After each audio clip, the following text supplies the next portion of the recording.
not love it or like it. Like, man, I'm a part of the original people on earth. I'm from the continent that birthed all humanity.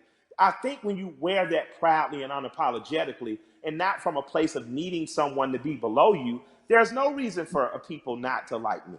I like you. I got plenty of heroes that don't look like me. There's a portrait of John Brown on my wall in my basement. I thought he's a hero. He doesn't have to look like me. You know what I mean? But I refuse to act like people who look like me aren't great. I didn't say good. I didn't say good enough. I didn't say equal. I said great. I'm from a great and mighty people. And if you can't accept that, then maybe I'm not for you.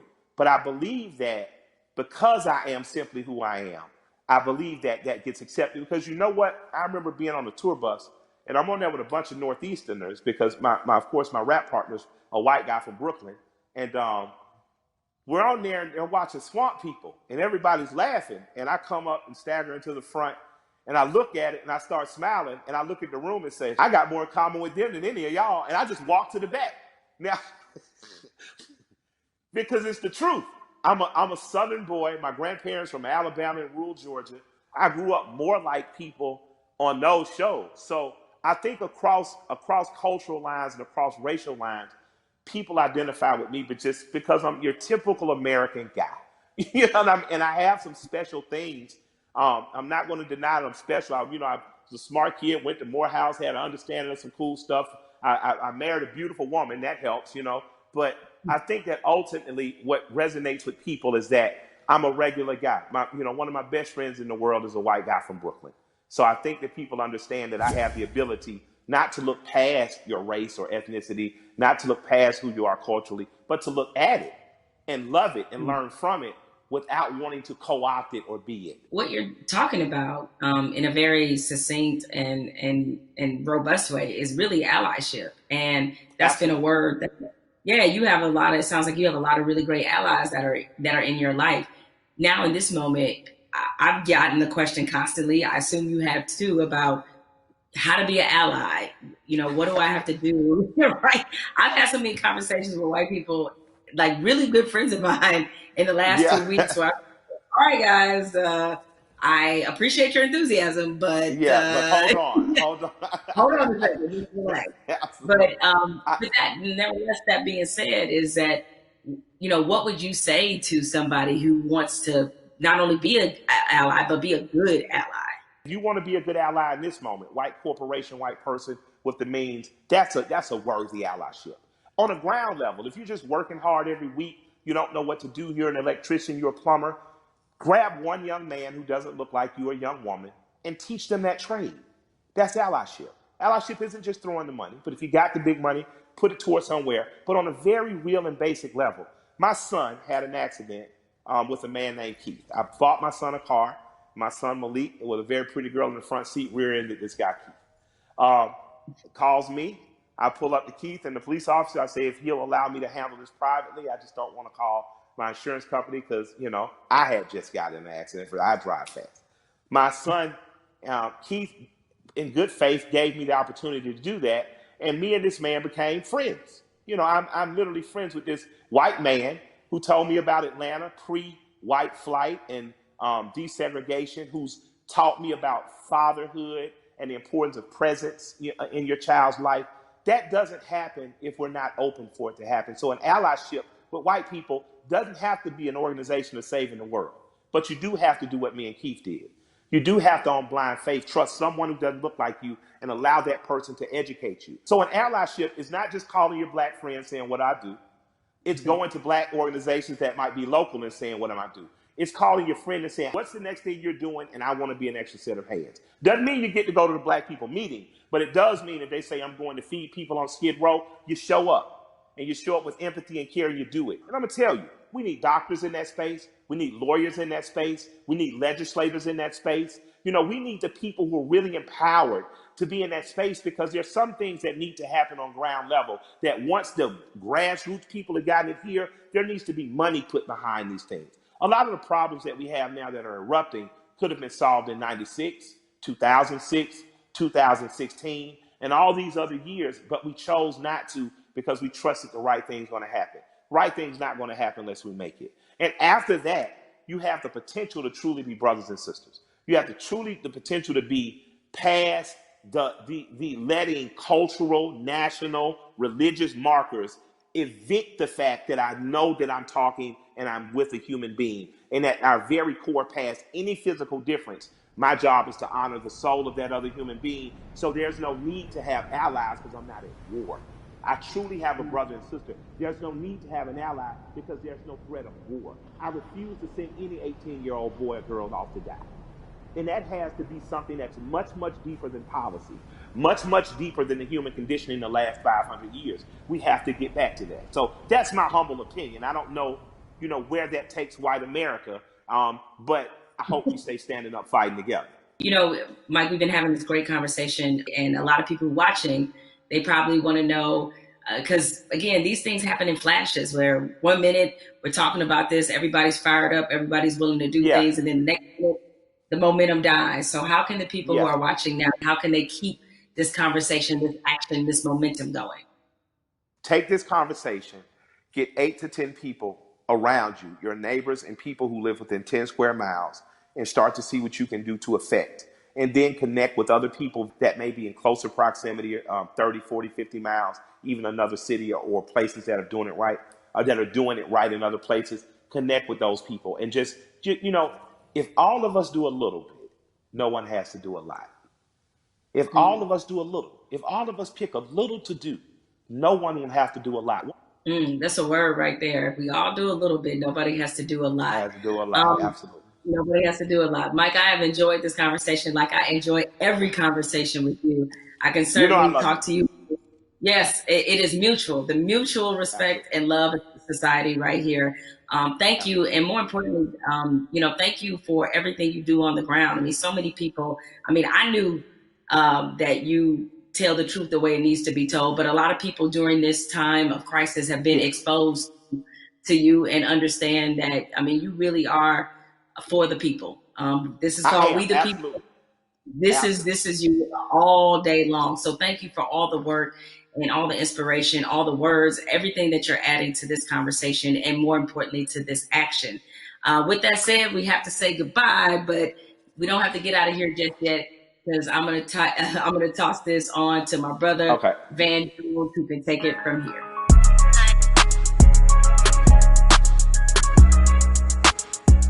Jamel and I, we spent the past hour, we've been talking to Killer Mike, we've been talking to Elaine Welteroth. We also got a chance to see that amazing video from Lil Baby. Jamel, what did you get from your conversation with Killer Mike? And more importantly to me, what do you make of this moment that we're in? The one thing you can always expect from Killer Mike is blunt honesty. I think that's why a lot of people look at him as a really credible voice right now.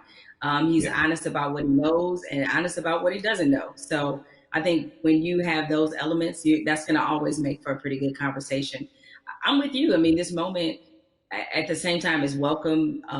It's also a little bit surreal in terms of what took us so long to get here, to make sure that we're not always starting from ground zero every time we have to have a significant conversation about race in this country. Why do you think it's different this time? Because there have been videos before, and yet people still now act like they're shocked. Help me understand what's different this time from your point of view. What's your theory? It's two things that I think stood out about the George Floyd video. One, there was no yeah, but. And granted, in my mind, we've seen videos where there was no yeah, but people nevertheless invented a yeah, but. But in this one, there really wasn't one. Even if you were Stretch Armstrong trying to stretch and find one, there just wasn't one. What always has just stuck with me is the look on this officer's face as he was kneeling on George Floyd's neck. It was so cold. It was as if this were Thursday. And he showed such little emotion, remorse, any emotion you want to name. He didn't show any of that as he killed a man in the middle of the street with bystanders looking on. So I think that situation, coupled with the fact we had already been reeling from Ahmaud Arbery, we had already been reeling from Breonna Taylor. And even though the situation wasn't fatal, there was definitely a storm of frustration at what happened with Christian Cooper. So this all together leads us to this moment where finally even the most adamant naysayers who wanted to pretend as if this wasn't a structural problem, what could they say? I mean, there was nothing else that could be said. And I think everybody who was already fed up decided now is the moment, now is the time. The world has slowed down because of COVID-19. If we are going to address this, this needs to happen now. I've never seen 20, 30 million white people asking black people for leadership. That's interesting because they start going, what do you want me to do? I'm like, well, I don't know. Google is a powerful tool. I don't know. I'm realizing now, though, that this is an honest question. How do you think that we as African Americans and our allies can rise to meet a moment like this and actually accept the fact that we may actually have a couple million new allies? And how do we deal with that? That's new for us. I'm glad you used the word leadership because there's a difference between us being put in a leadership position and us being put in an educational position. The educational part, we are long past, right? Like we don't want to be educating anybody else about race. We're not here to soothe you. We're not here to make you feel better. But leadership is something different. And it looks different depending on how you want us to take that leadership. Certainly, we are accustomed to being a voice on these issues. We're accustomed to setting the agenda. It's fine if we continue to lead in that direction. I think what we're looking for is if this were, a relay race, we want to pass the baton and we want you to be able to say, okay, here's what we've been feeling about this issue. Here's what needs to happen to change it. The other part of this race is that you got to be willing to run it just as hard and as fast as we are. Because if you're not, that's why we remain stuck in the flying pattern that we've been in for hundreds of years and decades as we've tried to reconcile this issue. So we have to figure out what is the most useful way of allyship. We see a lot of people throwing statements around. We see a lot of people throwing money around. We need that to be a focused effort, and more importantly, to be vocal about it. I can't take any more double-sidedness. There can be no more other-siderisms, if I may make up a word, meaning that you give over here and you're a company that is like, yeah, Black Lives Matter, except for in my boardroom where they don't, or except for in my organizational chart where they don't. So I'm done with that, right? That's great. Charity's great. Charity doesn't change structural racism, right? What changes it is when you actively look in your building and ask, why aren't there more Black people in this building, in this boardroom, in this C-suite? So the allies that we have, what you can do, change the structure and cultures of your companies, of your businesses, of wherever it is you have influence. Start there. The thing I try to tell people is, it puts us in a no-win situation. I want our white sisters and brothers to be better educated and to care more, but I don't want to have to bear the burden of trying to teach and educate all the time. The reason you pay tuition is because it's costly to educate someone.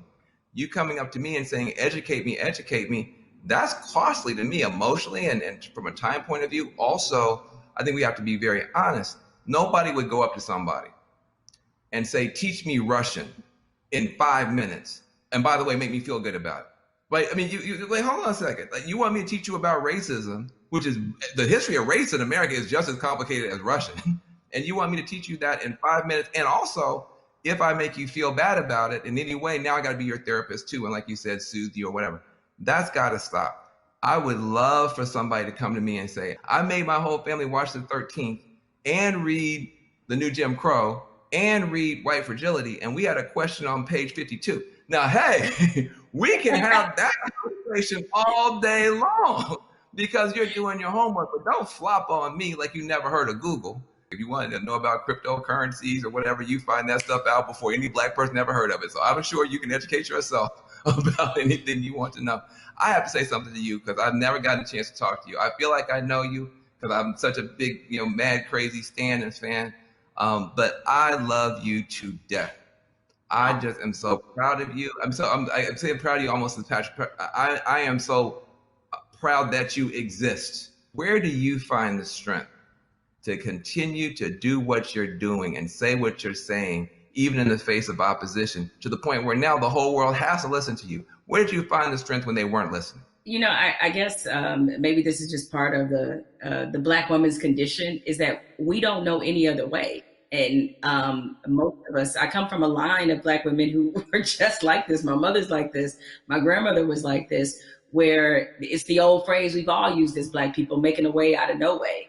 And scream until they hear you. You know what I'm saying? Is that because the opposite, to do the opposite of that is what? Is that I can't even afford to do that. I don't know any other mode but to fight for what's right, but to try to stand on the right side of history, but to speak for people who don't have a voice or a platform as large as mine, because somebody did it for me.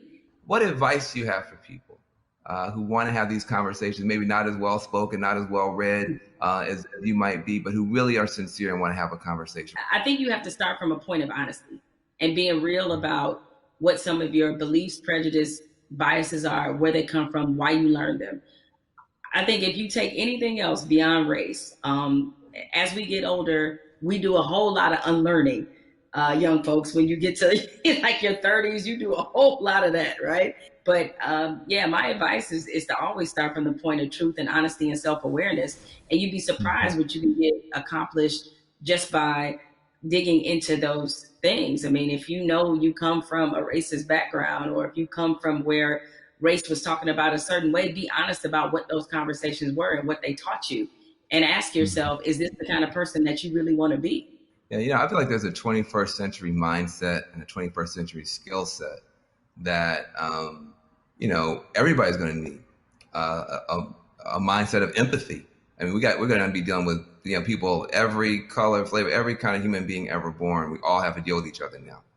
Because of the internet, because of just the world economy. You're going to be competing against people in China and Nigeria. That's just the world. So you have to have a mindset of empathy to really try to understand where people are coming from. You have to have a skill set of listening. If you understand this conversation, you can talk to Black folk and brown folk and Muslims, everybody else. So we're trying to confer a benefit to you. We're trying to make you better. It'll make my life better, but it'll make your life better too. Now, what charity are you supporting? Well, as some people can maybe see my T-shirt, it says support Black journalists, right? The lack of still Black journalists in most newsrooms is pretty appalling. What changed my life and what got me really on the right path in this business was being a member of the National Association of Black Journalists. NABJ is the largest minority journalism organization in the country. The development, the networking, job fair, internships, scholarships, what happens there has changed lives. It changed a lot of people's careers. I mean, people like you, Van, and everybody you want to think of, Roland Martin, Soledad O'Brien. It's just a number of people, Michael Wilbon, that are a part of this organization and have been able to build legacies there. And so it's on us to, again, usher in this next generation of young journalists who, I get it right now, feeling really discouraged when they look at not just what a lot of newsrooms look like, a lot of networks look like, but also we're under the under the shadow of a pandemic right now. So there's a lot of journalists who have lost their jobs. A lot of companies are downsizing. They need a reason to believe and to be in this business. And so NABJ has done so much for my career and continues to do that for others. So that's the charity that I support and the organization that has changed my life and that of many others. Well, listen, I second that, third that, and fourth that. NABJ is a beautiful organization. I've got groups I want to support as well. But what I want to say to you is just thank you for your light, for your leadership, for your courage, for your entrepreneurship, for your T-shirts and all that type of stuff. Make sure to support the sisters' businesses, and let's keep this conversation going. Much love to you. Thank you, Van. This is a pleasure. I got good news for you. I got bad news for you. The good news is that people are activating all around the world, all across the planet for change. That is a powerful moment. Here's the bad news. Unfortunately, this is not a one answer fixes everything situation. We're talking about systemic problems, which means it's not just one law or one person. You need 360 degrees of change to shift to get the outcome that's right. But we can get there if we can reshape America. That can be done. It's been done in the past.